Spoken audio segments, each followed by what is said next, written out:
Saudara-saudari, Injil kita pada hari ini diambil dari Injil Yohanes bab 6 ayat 52 sampai 59.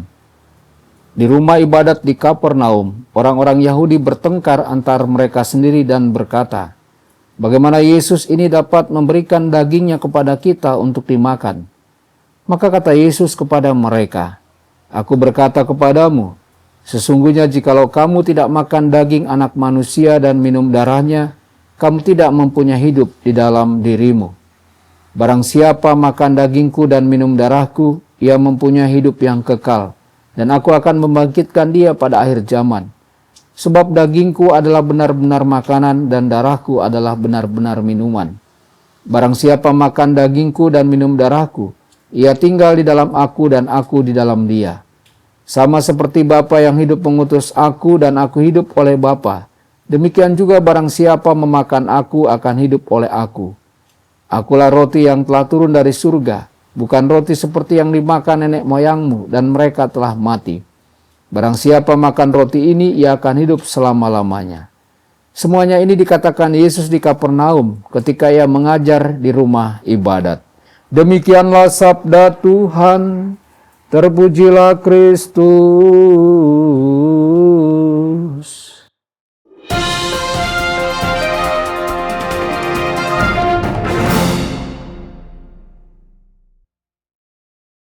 Dalam nama Bapa dan Putra dan Roh Kudus. Amin. Saudara dan saudari terkasih dimanapun Anda berada, jumpa lagi dengan saya Romo Tedens dalam saluran Warta Kabar Sukacita. Semoga Anda semua dimanapun berada senantiasa dalam keadaan sehat dan bahagia. Pada hari sebelumnya Yesus menggandakan roti dan ikan untuk memberi makan banyak orang.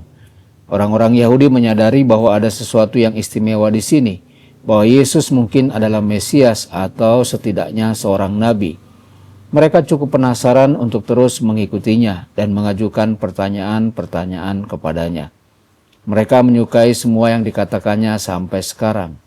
Beberapa di antaranya belum mereka pahami sepenuhnya atau dengan benar, tetapi cukup dekat dengan apa yang biasa mereka dengar, sehingga tidak menimbulkan kesulitan yang berarti bagi mereka. Mereka terus bertanya, mencari pemahaman, terutama pemahaman yang membuat mereka merasa nyaman. Saudara-saudari, bagaimanakah sikap kita ketika kita bertanya kepada Tuhan tentang peristiwa dan tantangan dalam hidup kita? Apakah kita berusaha untuk memahami sehingga kita dapat menerima rencana Allah dengan lebih baik? Atau apakah respon kita bergantung pada seberapa banyak kita memahaminya? Saudara-saudari, sekarang Yesus mengatakan sesuatu yang sangat mengejutkan.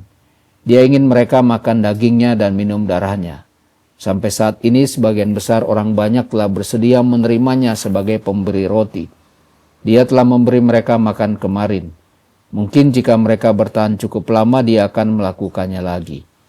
Gagasan mereka tentang Mesias terlalu materialistis, hanya didasarkan pada pendirian kembali kerajaan Daud dengan mengorbankan bangsa Romawi. Di sisi lain, Yesus ingin membawa mereka ke tingkat yang baru. Yesus ingin membawa mereka ke dalam misteri kemurahan hati Allah yang penuh kasih. Sebagus-bagusnya mana di padang gurun, Yesus ingin memberikan sesuatu yang jauh lebih baik. Sehebat-hebatnya kerajaan Daud, Yesus ingin memberikan kerajaan yang lebih besar. Hal ini jauh melampaui apa yang mereka cari. Mereka tidak akan dapat memahami apa yang dia tawarkan. Itu harus diterima dengan iman. Saudara-saudari, kita dapat memahami banyak hal, bahkan banyak hal rohani. Dalam kebaikannya Allah telah memberi kita kecerdasan, sehingga kita dapat memahami beberapa kebenaran tentang Dia. Tetapi kebenaran-kebenaran yang lebih sederhana ini tidak mengungkapkan kemuliaan Allah sepenuhnya. Kebenaran-kebenaran ini tidak memuaskan seperti kebenaran-kebenaran yang lebih penting tentang Dia. Yesus ingin memberikan dagingnya untuk dimakan dan darahnya untuk diminum. Dia menyatakan hal ini kepada orang banyak, dan karena mereka tidak memiliki iman, mereka tidak mengerti. Beberapa orang pergi mencari pembuat keajaiban lainnya. Yang lainnya mencari pengertian, pergi mencari guru yang masuk akal bagi mereka. Mudah-mudahan beberapa orang mencari penyingkapan misteri-misteri Tuhan, karunia terbesar yang dapat Tuhan berikan. Mereka tidak mencari untuk mengisi perut atau pikiran mereka. Mereka mencari untuk mengisi hati mereka. Inilah jenis-jenis karunia yang Yesus ingin berikan dan dalam kelimpahan. Tuhan Yesus memberkati dan menyertai Anda semua. Sabda Allah adalah kebenaran.